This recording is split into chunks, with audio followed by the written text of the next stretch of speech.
Hello, everyone. Yuval Teren is here, a communication coach and human analyst, and we are here with a very special person that she is a fashion illustrator artist, entrepreneur, worked with some of the leading fashion brands in the world, Chanel, Dior, Fendi.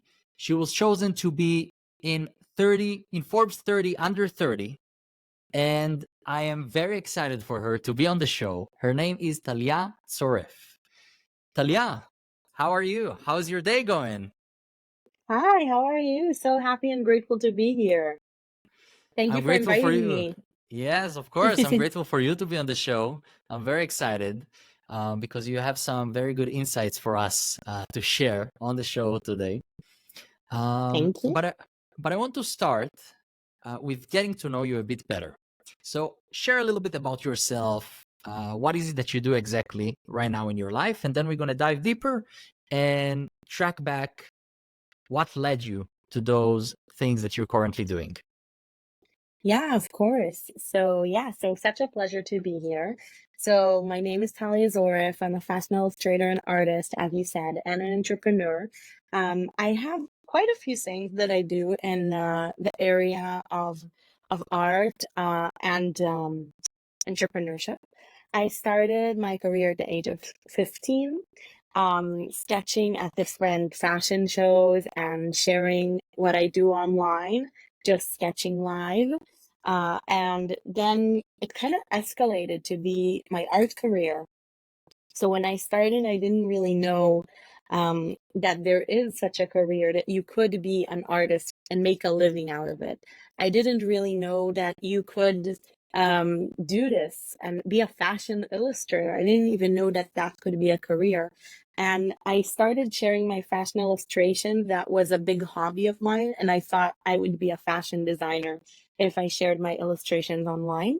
And slowly but surely, when I heard of the first time and understood that illustrating fashion could actually be a career, and when I say illustrate fashion illustration, I don't mean for the technical part of creating a garment. I mean illustrating something in the vibe of like very fashion, very lifestyle, and then brands use it for their marketing purposes. So that could be perhaps doing a collaborated collection together, a limited edition collection. So I do a lot of that kind of commercial work for brands, for licensing, for billboard campaigns, ads, and everything there on that hand, which is the commercial side of things. And then the other side is I do a lot of live art performances that really started also from sketching live at different fashion shows. And since then, I sketch live at different really amazing events around the world. And really, what I love about it is just traveling and meeting amazing people. Uh, I, Um, I I've seen you live here in Art Basel in Miami, yeah, right? That's the live sketching. Also, I saw that's you. actually one of them. Yeah. Yes, it was beautiful. Um, Thank you so much. yes. So you do live sketching. Can you share a little bit about it? What does it mean, live sketching? Um, a little bit about your work as a fashion illustrator.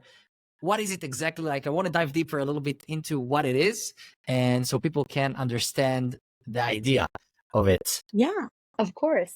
So regarding what is fashion illustration, so basically like that there is food photography or um, you know, travel photography. It's the same kind of for illustration and art.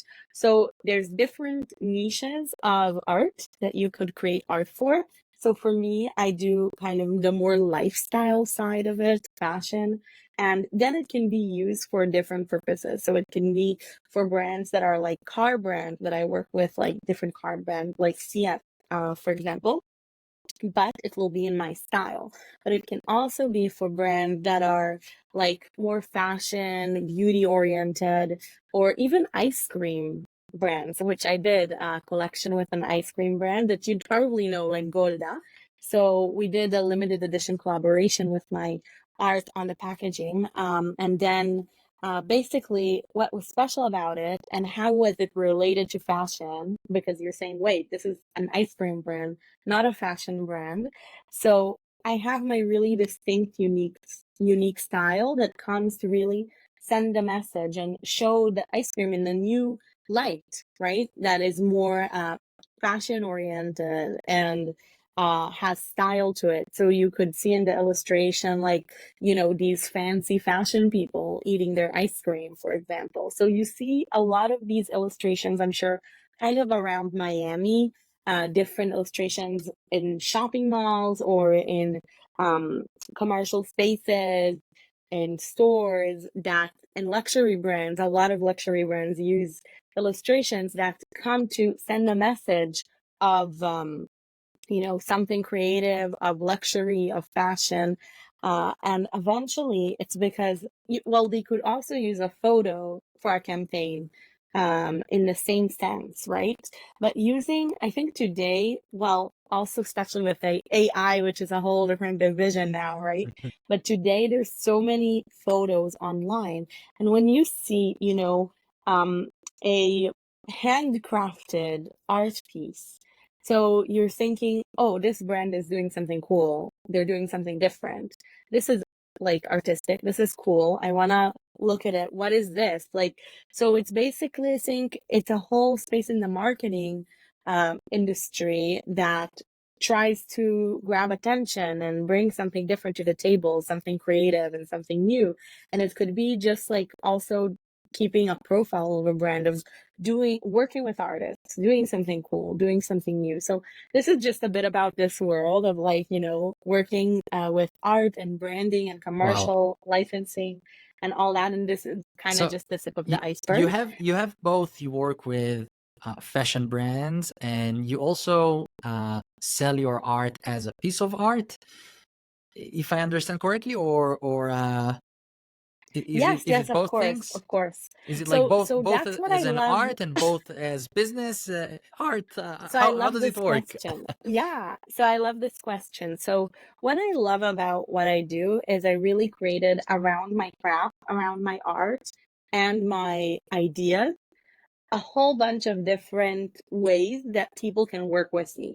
So it could be to do a live art performance, to sketch live, which I'll share kind of more about it, how I started and how I got doing that. Which is, a service of sketching live at different events. But it could also be sketching like a limited edition collaboration with a brand or for an ad campaign. And this could also be selling my art as fine art for someone's home, as an art piece, or even as an NFT. So there's all these different ways that I can work with people that really allow such a diversity and excitement in what I do, and kind of always different things. So I love sketching at events. Like, there's, by the way, for example, there's artists that say, no, like, it's not lucrative enough for me, and I like to be alone in the studio and, sketch on my own and show people the final piece. But for me, I really love the challenge of sketching live and having this challenge. Like, I mean, you perform also, right? Yes. You give talks. So there's something beautiful about this performance, about live creation, of you not sure what the response of the audience will be, what not sure like how it's going to go, what is going to come out from this creation in the end. And I just love the challenge. I love meeting new people. I love traveling to do what I do. And that's really why I do. And also there's a different kind of creativity that comes out when you create live illustrations at an event, that you're limited in time. You have to show something and you can't think too much and redo thing, undo stuff, like, erase. So it's like, this is what you get, this is what happens. And what's interesting about this is that when I didn't start sketching live for a while, I would go and sketch on the side and not really show people what I'm doing at events, just as a hobby, especially fashion events. When I started to get, invited to different fashion shows or even just on the streets during fashion week. And then I remember one day I saw a super important Vogue editor enter a space, enter a fashion show. And I was like, Talia, you have to, this is your chance. You have to give her this sketch. You have to sketch her live. You have like 2 minutes before she walks away, and you have to kind of jump into the water and do it and just give her the sketch. And I remember like forcing myself to like give her the sketch and terrified. Like I was so, so, so scared. Like, what is she gonna say? Will she like it? Will she like say, "Oh, this is terrible," and I would be humiliated? You know how fashion people tend to be, like the stigma around fashion people, at least, very judgmental. But for me, it was an opportunity that I didn't know if it will return. So I took the leap, and she ended up loving it and showing her whole team. And even she was filmed for a documentary at the time, and they put me in her documentary, giving her the sketch and filmed me for it. So I saw how much opportunity there was doing that. A, B, um, I realized that I enjoy taking this moment, jumping in the water with courage, and just like giving someone a sketch, showing them your art. It's like a piece of your soul. And I love this courage. It's always a challenge for me. And C, I learned that people are not always that scary. So it was a really big dip for me in so many levels, like Wow. facing, the option of rejection uh, to my face, kind of. Yes, later on, there were also people that didn't like my sketches, and I had to face that rejection that maybe they didn't love it so much. But most of the people ended up really loving it, and especially like celebrities, when I saw a lot of different celebrities and have to sketch them and give it to them on the spot.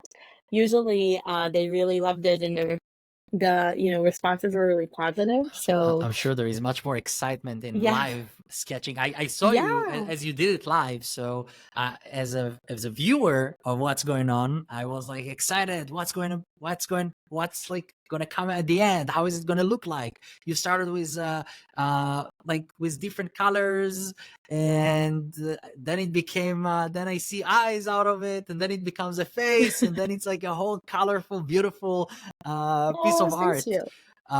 And I was all like curious about it, and it was really, really beautiful. And but I want to go track a little bit back. And you said something that I paid attention to. You said it's it to give away a piece of your art, of your heart, right? Heart, you said, Oh, or art, heart, both, both, both. both. So I think it has something that is very personal. It's bringing your personality, your perspective onto an art that you share with people that have your perspective on it. But I want to track back before we're going to dive deeper into a little bit about purpose, your what led you into that. I want to start from the beginning. So I know you were born in Canada. So Wow, yeah. what age did you move to Israel? Share us a little bit about your story. How your where your life started, and Ooh. how you kept on going and develop yourself until reaching the amazing place that you are today. Yeah, of course, I would love to. So I was born in Canada, and my mom moved to Israel. Um, my mom's Canadian. My dad is Israeli, Iraqi, Jewish Israeli. Um, so basically, I was just born there and moved to Israel. But I was kind of in between Canada and Israel all the time because my mom's family was in Canada. So I spent all my summers in Canada growing up, but I grew up in Israel. Um, School, everything that side of things. And yeah, I grew up with a Canadian mom, Israeli dad, and it was always a really interesting, mix of different cultures. So I love that. Especially, I think with us like being from so many kind of different backgrounds of like my grandparents from Iraq, or my mom like being born in South Africa, growing up there. So there's a lot of different, stories, and it's super fun and interesting. And yeah, I had a regular, I guess, not, well, I don't know, like I guess I had a regular childhood, more or less. uh, every family with their own stuff, Yeah. and And then what afterwards, after that, at what age do you start getting into art? So you grew up a child. What comes yeah, so into that's what I little was gonna. Talia's mind that says, "Wow, I'm interested in art." Yeah, so I always loved art. I remember I was in my first art class, like in a community kind of thing. I come from a really small town in Israel, if you know it, Yes Tzionah. Of course.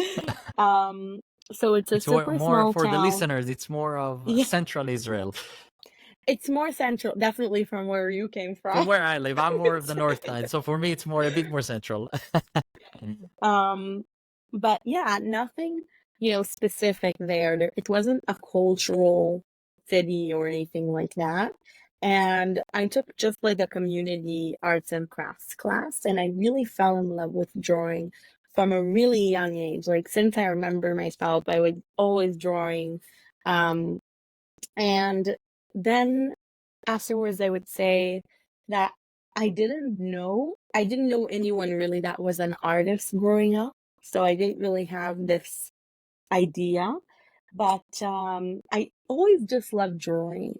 And at 12, I remember for the first time, even at 10, I believe, I because I was drawing clothes a lot. So I heard for the first time, From a like, young age? oh, did you what, sorry? Yeah, always, always. I was drawing Wow. clothes. I was drawing all the time, women dressed in different garments, drawing on the tables at school and getting punished for that to clean the table.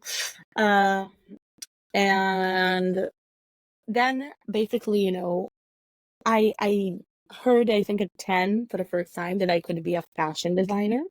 So I heard like that that's a profession. I think someone saw me drawing clothes and was like, "Oh, did you hear about fashion design?" And then from that moment, I kind of became obsessed with like, how can I be a fashion designer? Because I loved drawing clothes so much. Um, and I did everything. Like I remember looking all over the place for a place to like learn how to sew, which was not available for like 10, 11 years old. And then I tried to find other places. Um, always trying to learn, like looking on Google. I guess when I was 10, it was, oh my God, I'm trying to remember. 10 was 2006? No, yeah. Yeah. I was born in 96. So 2006. And there wasn't, I think, anything that's available today, you know, for children or for teenagers. I think something that's really great today is that there's so much awareness for teenagers that want to be entrepreneurs and want to do different things. So I think at my time, even though it's not so long ago, there was much less awareness on this. There weren't any programs for like kids to do things or anything. It was all kind of me just searching for things that don't exist. Um, and then I remember starting all these like different endeavors. I would say in entrepreneurship, I was really passionate about just doing something. I went to sell muffins at like the corner of my street, which in Israel is like no one even knew, I think at the time, what's muffins. Yeah, because like it's a different kind of, So, and now I culture. understand Yeah. how the combination of art and entrepreneurship Yeah. finds you today. Yeah. And I think also like at 14 I had a jewelry brand called Zoref Jewelry. Like I was always up to these things. I was always really curious and learning about different arts, glass art, different mediums of art, just really passionate about it.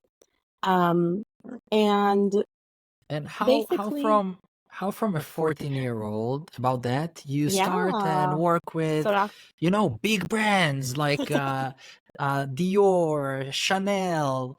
how come, where the change happens, or I would say the upgrade in your career?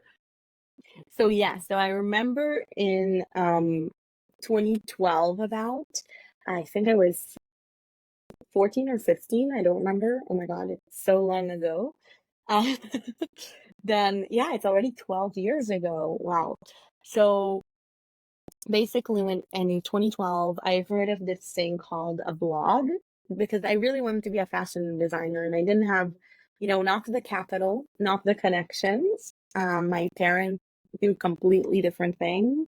My dad was a carpenter. He is a carpenter still, and my mom was an administrative manager at the time, an English teacher.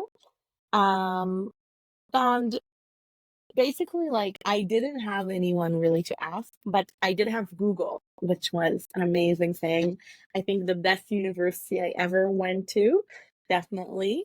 And I saw, there was these websites, these fashion websites at the time that's how you would get updated on fashion. I think today it's like social media and everything. So there were two things that happened really in 2012. A is like Instagram really started to like take off a little bit, and B, um, I was hearing more about women like or teenagers even being bloggers and being invited to fashion shows around the world. And one of my visions when I was growing up was to be a fashion designer, but also sit first row at fashion shows around the world. So I thought that there were all these like blogger girls being invited, no matter where they're from Italy, from Spain, whatever, to fashion shows just because they're blogging about fashion and they became like no one in their scene and people are following them. And I was like, okay, that's cool. Let's try. So I opened my fashion blog. So Wow. that was a turning point for me. And in my fashion blog at the time, that's how I started really sharing my illustrations with the world. I was sharing different fashion illustrations on my fashion blog, just like for fun. I didn't know it could be a career. I was just sharing them because I liked them. Other people, like my friends in class, were like, "Oh, this is a cool illustration," you know? It was And just for something me, that felt right for you. yeah, You know, definitely. something that I want people, the listeners, to pay attention to. You got into and then we're gonna keep with the story because I'm fascinating how it goes. But I want to pay attention. I want to focus the listeners' attention into that. Something beautiful that you said. You said that you had a passion into art, into drawing. You used to draw from a little young age, and you started explore more of that field. So you had a certain uh, passion into a field, and then you started to dive deeper and explore more. You Hmm. looked for sewing, and you looked for different And I types hated it, of by the art. way. I really didn't like the sewing part. But I think the important thing is that you looked around, you tried this and Yeah. you tried different things until you found you searched and found a blog and you saw some new opportunities, I would say, in your field that opened your um, perspective into more options that exist there out there in something that you were passionate about as a little child. And I think it's amazing for people to understand that if you have a certain passion in life, it's not only to focus on that specific thing, it's to explore and see more opportunities around that passion and explore more, dive deeper, and see where are the options and what more options there are out there with your field that will allow us to be more creative and work. And I think it's amazing thing that you did. You opened up your mind, your perspective into a world that was it wasn't natural for you. You didn't grow up as an artist. You grew up, you started down, you had a certain skill, a natural skill into that, but you kept on developing it. You were the leader. You were moving your goal step by step until you reached your goals today. It was you moved your life. So it's amazing, beautiful. I just wanted to listeners to pay attention into that Oh, thing. thank you so much. Yeah, Uh, 100%. I really agree. And also, I will say more so that I never excelled at art. I mean, my friends were like, drawings are really cute, but I think at school, like, no teacher really noticed, oh wow, you're like a great artist. Like I didn't have this recognition, there's these kids that they're so talented and like they take them to, the excellent kids place for art or for whatever, and they send their art to exhibitions and do all these things. Um, but I wasn't any of that. I was quite average, I would say.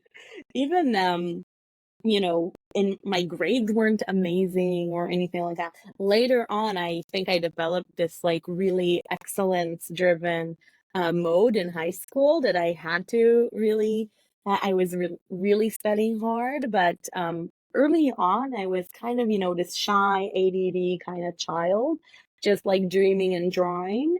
Um, but for myself, really, I was kind of in my own world. I didn't say I am an only child, so I don't have siblings. So it really made me develop a lot of interest as a kid to do my own thing. Um, and That I that's think that's also what, sorry? that's beautiful. No, I'm amazed. There is every step, a little step that you don't know where it will take you, but it takes you Yeah, somewhere. It takes you to the next step without of you being aware of it. You're doing something. You're doing it. yeah, Like the first one thing that I can see that you do is that you do. You try. You try. You try, and one 100%. thing leads to another. And if you Yeah, didn't like a specific thing, then you find another field that interests you more, and then you dive into that. yeah. So it's beautiful. Wait, so Thank you so much. you had the your personal blog, right? And you started Yeah, posting publishing your art over there, and yeah. and And for okay, so this is the part I tell you that for a year nothing happened. It was just me and the cat I don't have watching that blog, and maybe my two friends from school and my mom. But then after a year, I had a few options. Or I give up and, stop it. Or I think how to make this thing that I want come true, which is to go to Fashion Week and sit in the front row and, um, watch a fashion show. And then it kind of took me there. Like I was thinking, how can I get to those fashion shows?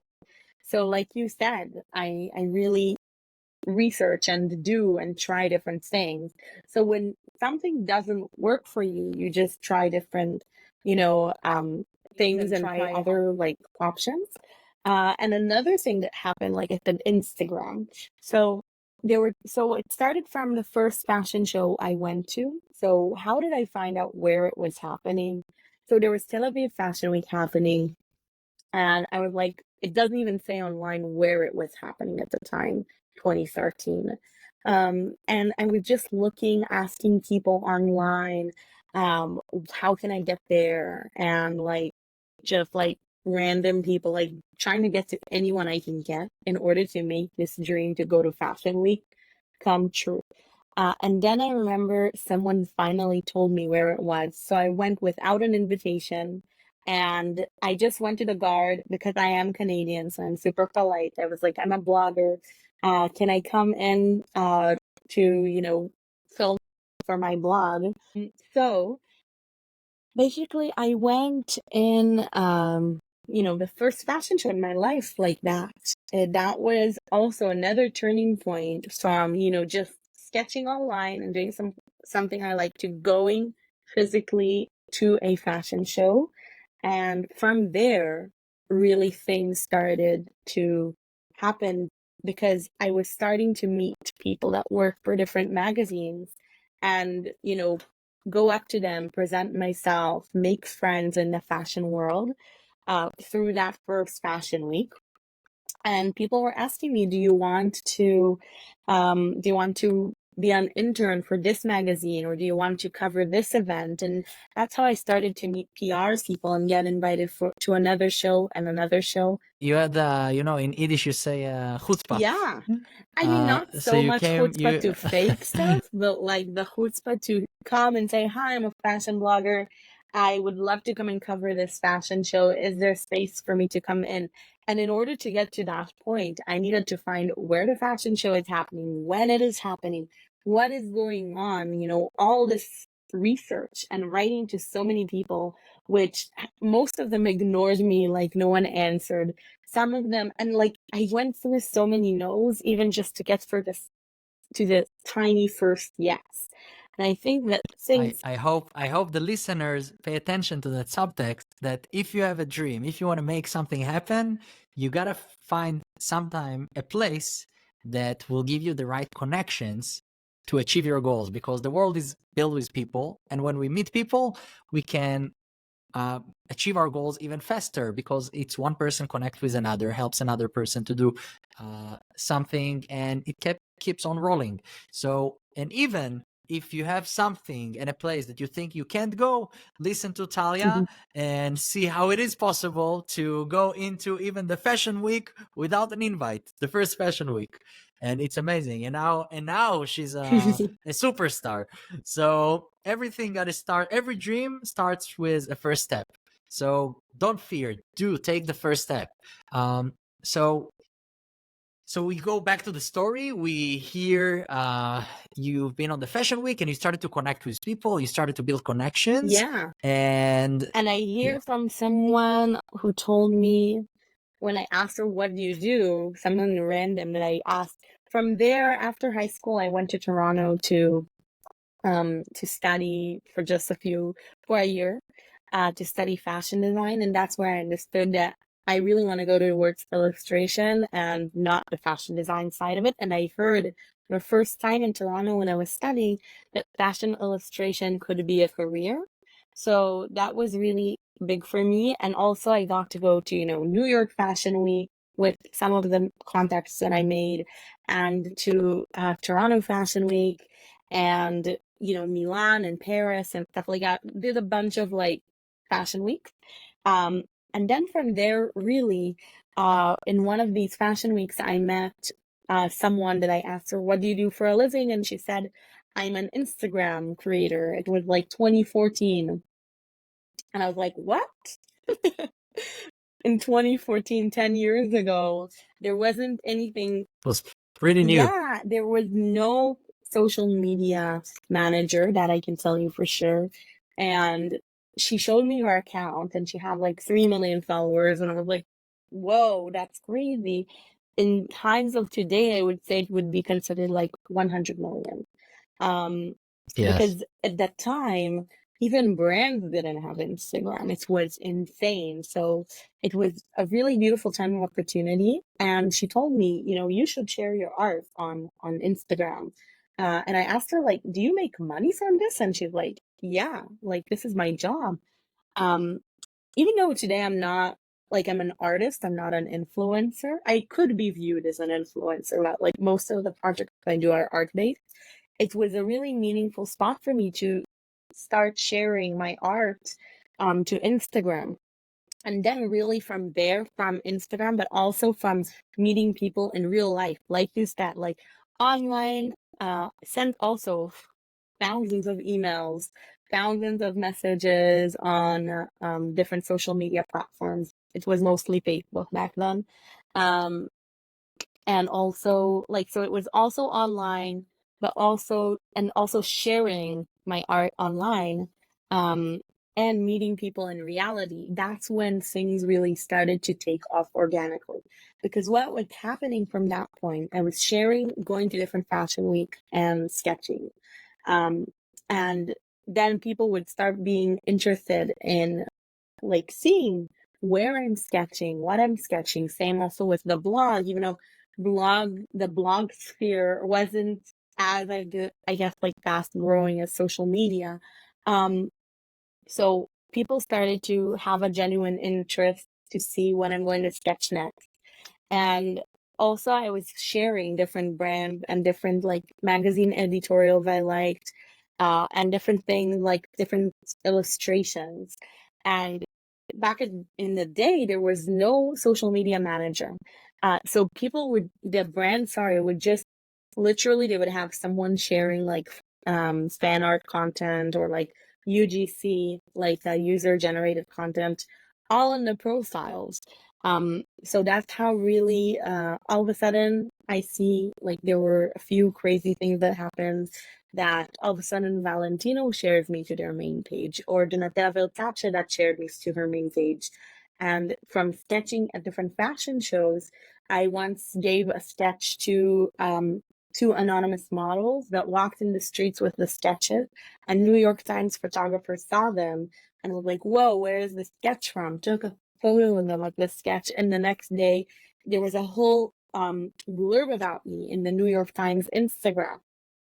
So And you didn't know it's gonna happen. You didn't no, plan it. It no, was random. no, it was the Wow. universe fully. But I did put myself in positions that would lead to these success, I guess, to these universal kind of serendipity moments, right? I love that word, serendipity. Um, Shout out to my friend Leah who introduced it to me. So basically, from there, like, so it could be I was sketching, Donatella Versace when she opened her Instagram, and next thing you know, she shares it, and next thing you know, like, it was on the week she opened her Instagram. So like, it was really that it's the it was everything kind of together. But I sketched her in order to get out there, and the sketch was good enough for her to share because there was obviously less competition. But today there's so many people doing so many things. I think on social media it's a whole different ball game. But I think today there's other things that we could do to stand out, different innovations that we can embrace.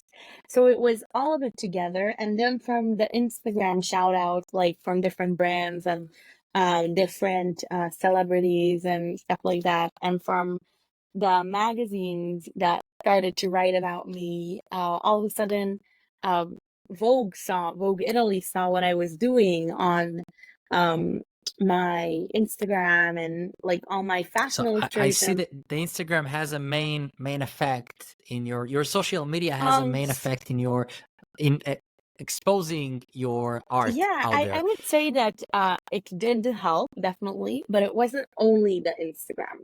It helped because all of a sudden there was this new space where people could share it. But on the other hand, um, I would say that it was definitely with a combination of in real life and reaching out to different, you know, Both, I think like social media could be a good business card for people to definitely. see, get to know what does the person do. So seems like you do it very well.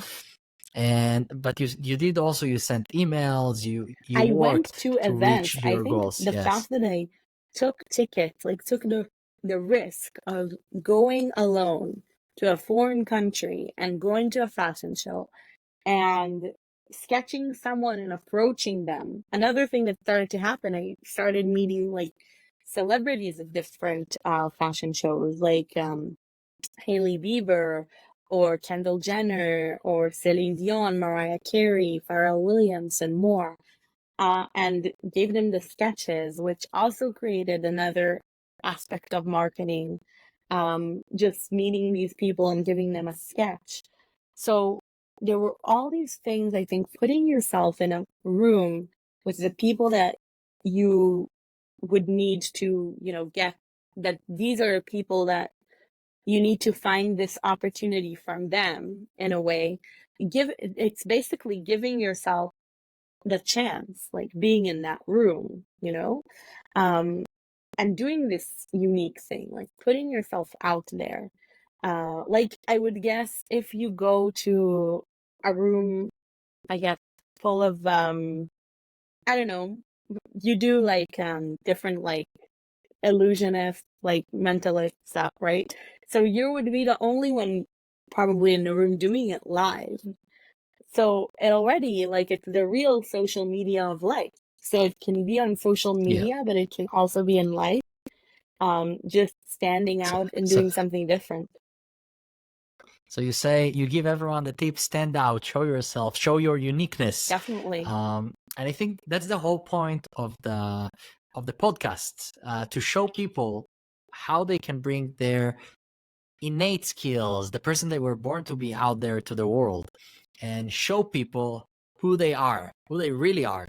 And to discover that, we gotta see what are the things that we're good at, and kept on exploring those fields, see Yeah. which ones are we better at, what do we enjoy more, So it's like a development. Yeah.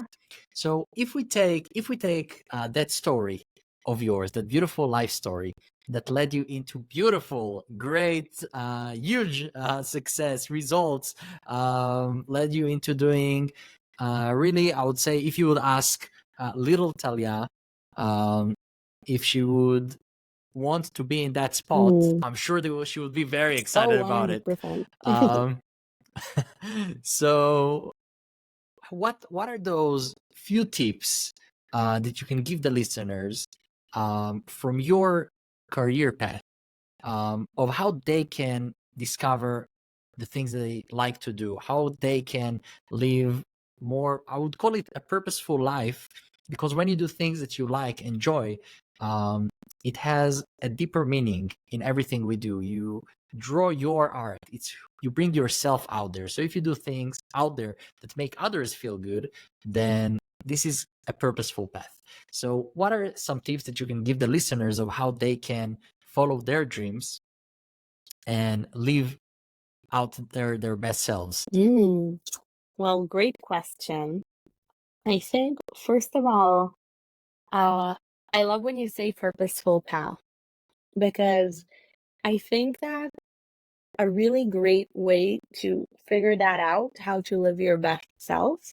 And I read it first in the book. I don't know how it's called in English, but I think it's called Happiness or something like that. Or, yeah, something like that, by Tal Ben-Shahar, who is a happiness a happiness lecturer at Harvard, if you know this book. So he says that happiness is a combination of joy and purpose. So I would say, think, what are the values? What are the values that, to take a moment and really think, what are the values that are really important to you, that you would want to, and this is a question that can take a long time to really understand what really brings you purpose, right? But I think a good guidance system is to think, what are values that are important for you, and what can you do that will fulfill these values in your life path, but also bring you joy. So for me, creating art brings me so much joy, but making people feel amazing by looking at my painting or by hearing my story and feel that everything's possible, that is my purpose. So I think, and also helping people living an amazing life is a different purpose of mine, which I didn't talk much about, but I think I told you probably more in Miami that I do art manifestation workshops, which is also joy and purpose. Um, and also thinking, like, what are the habits and lifestyle that will bring you, this joy and purpose? Um, the other tip I would say, other than joy and purpose, is keep going and be consistent. But also stay focused, because today there's so many different things happening. And something that I see from a lot of young people, they just freeze because there's so many things on social media, so many things that happen, and they don't know which path to take because they don't stop for a second and listen to themselves and think, wow, like, this is really what I want. Because they see so many different people doing so many different things, and there's such like this crazy variety and overwhelm, I would say. So just keep this focus of what you want, and take the time to think about it, and also definitely keep going, because I got to meet an amazing country singer. I don't know if you know her, Shania Twain. She has Of course. good, yeah, not everyone. So I met her last week at the Forbes conference, the women's the 50/30 women's conference of Forbes in Abu Dhabi, and she told me something amazing. And this is a woman who, she sold over 100 million copies of her albums and won 10 Grammys, I think. So she's really an inspiration. And she told me, like, to think like water. So when you don't see basically how to get out of this like block that you're in, like water always finds the way to get out, to find a way. So you need to be like the water to find this way, even when you see this glass ceiling, but there's always, as they say, when the door is closed, open a window. And also she said, because she said something really interesting about like, and when you don't see a way, that's when imagination and visualization and believing in yourself and in your dream, that's when it kicks in. When you don't see Wow. a way. And I thought that is such a powerful thing. Um, because I think that it's probably 90% just really embodying, aligning, feeling who you want to be and how you want to be. Um, and then doing it is so like you can just do it with flow when you really are in this place that you believe, that you fully feel and embody and visualize it. So yeah, I guess these are some nice tips, and which are Wow, are great thank tips. you. And also you got us a tip from Shania Twain. Oh So it's yeah, that also was like such a moment, honestly. She's amazing. yeah, she is. She is great singer. Hmm. Wow, so we learned so much about you today, and there is so much still to talk, because you do so many things. You have the business Right. perspective into that, the entrepreneurship perspective. There are so many things that you can share about. And still yet, we heard so many about you and so many perspectives and great tips. And we started from Talia, that little Talia that liked to draw, started to explore more how to draw and started to explore more the field of art. And she discovered after about a blog, opened her own blog later, and started to expose her art out there to the world, but it wasn't enough. And then she went to the fashion conference. How do you call it? The fashion Show, um, Fashion Week. fashion show, fashion week. Went to the fashion week without an invite, asking the guard over there to go in. Um, Luckily, she with her charm, she got in into the fashion week, met incredible people, did some great connections, and with those connections elevated her career. But learning also through those connections, you met a person that she told you about, an influencer with 3 million followers back then. It's like 100 million followers today, many followers today, with comparison. She told you about an Instagram, and you started to share your story on Instagram and your art on Instagram, and you Went drew to different also, you parts sketch, went to different fashion weeks. and You sketch live. sketched famous people, sketched live. Yeah, you sketched also famous people that saw your art and posted, shared it. They loved it, they shared it, and step led to another step, to another step. And if something Yeah. didn't work, you tried something This is else. even before And I you started getting, paid clients. This is like 10 years ago. Like, it's like 12 to 10 years ago, I would say, the first 3 years of my career. Then it moved from like the press to getting like clients, and then it became my full-time career. And then I showed my art on Times Square and sold my art for $2 million as NFTs. And like, there's so many, it's actually crazy. I would say just this path of you did your own NFT also, Mhm. no? So can you share with us a little bit about it? Yeah. So well, it will take time, but in general, it was a art Shortly. collection, Yeah. generative art collection that I created of it was original traits. But we got the help of AI to create like all these different pieces, combining different traits that I created, original art traits, with each other, creating unique art pieces. And then the collection sold out 2 years ago in 2022. in 2 minutes, the public sale. So that was really exciting. And I did it. Yeah. So basically, that's the NFT stuff in short. And then we went on to become a Web3 art, tech, and fashion company. We showed different women's art around the world in Paris. Me and my co-founder, my technological co-founder of this company. So yeah, that was a really amazing journey, which also, I guess, led to this realization that I'm not only an artist, I'm an entrepreneur, even though I could have known it a bit before, because I think when 5 years ago I was on Forbes under 30, it was like, oh, this is cool. Like it's Forbes is an entrepreneurial paper. So I was like, I'm probably doing something entrepreneurial as well if I'm here. So that was also a realization for me.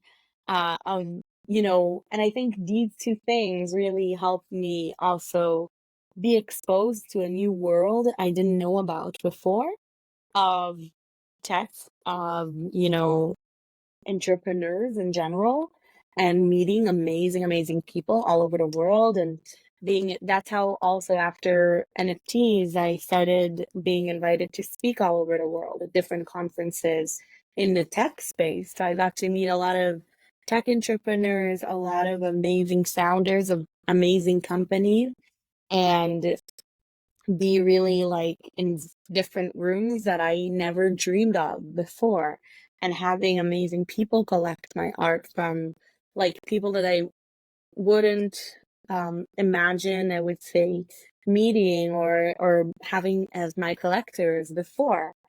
So it was a really fun and exciting and teaching journey, just to have all of the like and being exposed to new possibilities. And I think that also another tip that I could give just with that is, and that's also how I kind of also got out of my comfort zone and saw myself also as a speaker through gaining all this experience speaking in different places. If it's NFT NYC in front of 600 people, or in Monaco in the Metaverse Summit, or in Women into Paris. So all these different fun places. And really it was really just an honor. So seeing myself as a speaker, as an entrepreneur, and seeing that I have also power with my story, with my voice. Um, so I can thank also Uh, NFTs for that. it's always incredible to see how from art, when people think about art, they imagine someone Yeah. draw a picture, draw a piece of art, draw something.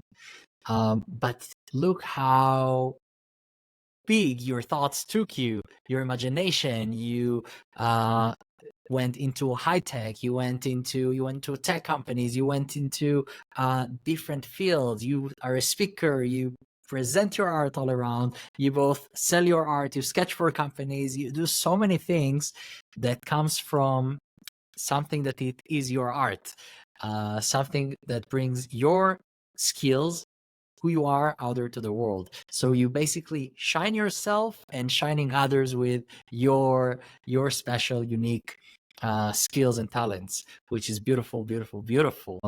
So I want to thank you, Talia. I will see you probably soon. But I want to thank you for being with us on the show, sharing with us your insights, your fascinating story, and your path into success. It's, I think, even more amazing that you brought your own personal story, your own personal self out there to the world and succeeded thanks to that, thanks to your skills, your talents. And it's even gives us a bit more perspective to think with ourselves.